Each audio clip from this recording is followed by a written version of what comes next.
Jadi waktu saya menang, saya menjabat, saya masuk pemerintahan jadi gubernur, APBD sudah berjalan. Jadi saya tidak punya ini, sedangkan kendala masih banyak, bencana yang sudah berapa tahun tidak terselesaikan. Oleh sebab itu, pertama-tama saya lakukan, saya usahakan Impres 8 supaya ada kesiapan pemerintah presiden membangun kembali huntap-huntap ya, rumah-rumah yang hancur itu dengan menyiapkan huntap. Seperti itu pertama kira-kira saya lakukan. Kemudian kedua yang saya lakukan mengambil uang untuk penyataan modal Bank Sulteng untuk pembebasan tanah-tanah untuk pembangunan karena tidak ada. Kan pemerintah pusat siap membangun, tetapi kita daerah menyiapkan lahan-lahannya itu tidak ada. Jadi oleh sebab itu saya melalui dana itu saya berikan kepada 3 bencana yang kena Sulawesi Tengah. Bencana alam, bencana Covid, bencana poso. Yang harus kita selesaikan. Semua selesai. Alhamdulillah waktu itu bagaimana caranya? Ada KUR. Saya minta sama Presiden KUR diperpanjang sampai Desember. Kemudian karena waktu sudah mau habis, kan sampai saya minta perpanjang KUR. Kemudian disetujui oleh Presiden. Kemudian saya bikin kontrak dengan BRI 5 triliun untuk dipinjamkan ke rakyat. Itulah saya surati semua wali bupati, wali kota untuk mengawasi itu. Kalau ada lahan kosong, suruh rakyat itu atau pengusaha itu untuk minjam di BRI, dan setiap bupati saya harapkan untuk menjaga program itu. Saya bilang kita tetap jalan, tapi itu kan menyebabkan terjadinya penurunan angka kemiskinan. Itu saya terima kasih sama Presiden, bahwa Presiden gembira. Bahwa saya bilang KUR itu sangat penting untuk rakyat. 3%. Kalau orang tidak berani pinjam uang dengan 3%, gimana? 3% kita pakai tanam apa? Tanam cabai, tanam jagung, tanam apa saja. Pasti untungnya berlipat ganda. Kita cari lahan kosong, banyak sekali lahan kosong di Sulawesi Tengah. Kemudian investasi kita 3 besar di Indonesia. Sesudah Jawa Barat, DKI, dan Sulawesi Tengah. Kita lampaui Jatim ini. Bayangin kita lampaui Sulawesi Selatan, Sulawesi Utara yang Sumatera Selatan. Sulawesi Tengah ini nggak ada apa-apanya, kok bisa? Inilah kira-kira semua. Bagaimana kita meyakinkan kepada teman-teman investor bahwa tidak ada apa-apa, saya bela. Nah, Sulawesi Tengah itu tempat aman untuk investasi. Ajak rakyat masuk saham. Ya, kalau di tanah diambil, rakyat juga jangan bodoh.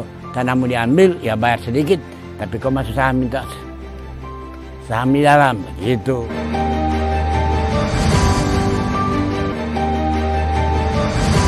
Dan kemudian saya punya visi memang pertama, meningkatkan fiskal daerah.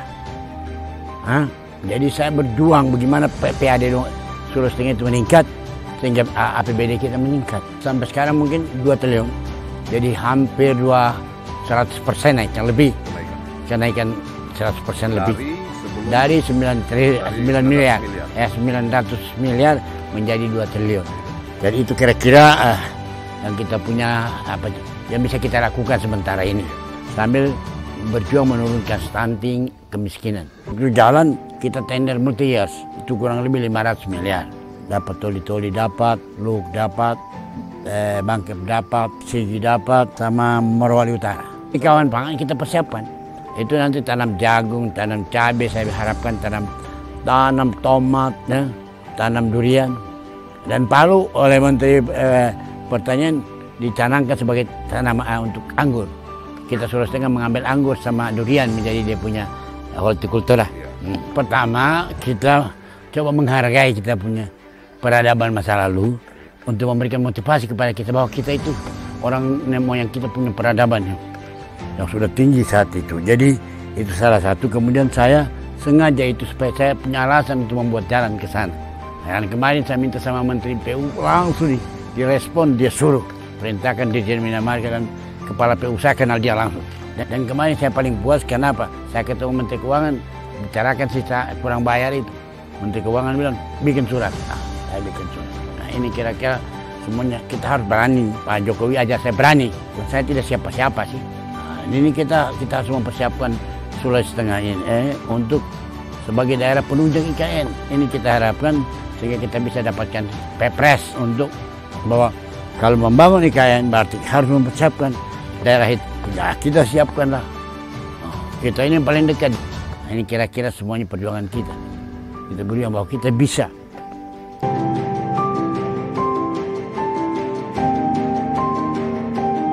Pak Wisbisono bilang itu mengambil idenya dari Sulawesi Tengah.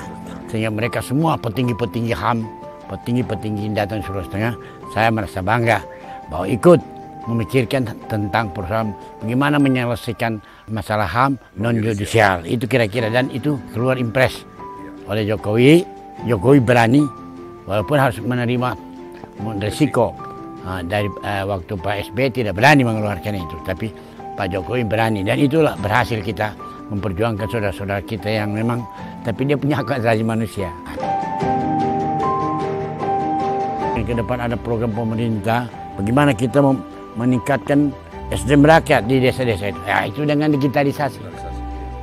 Karena kita nanti harapkan orang desa itu bisa bertanya sama dinas pertanian, hanya melalui HP, bagaimana mendapatkan pupuk, bagaimana menanam durian, bagaimana menanam ini.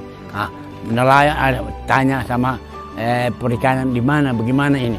Jadi semua sudah hanya melalui HP, kita rakyat bisa bertanya pada perkebunan, bagaimana mengawinkan kelapa bangga dengan kelapa halmahera, bagaimana peternakan bisa memberikan pelajaran kepada rakyat melalui bisa bagaimana mengawinkan sapi limosin dengan benggala, sapi Bali yang tahan penyakit. Nah, itu kita coba. Dan kira-kira 10-20 tahun ke depan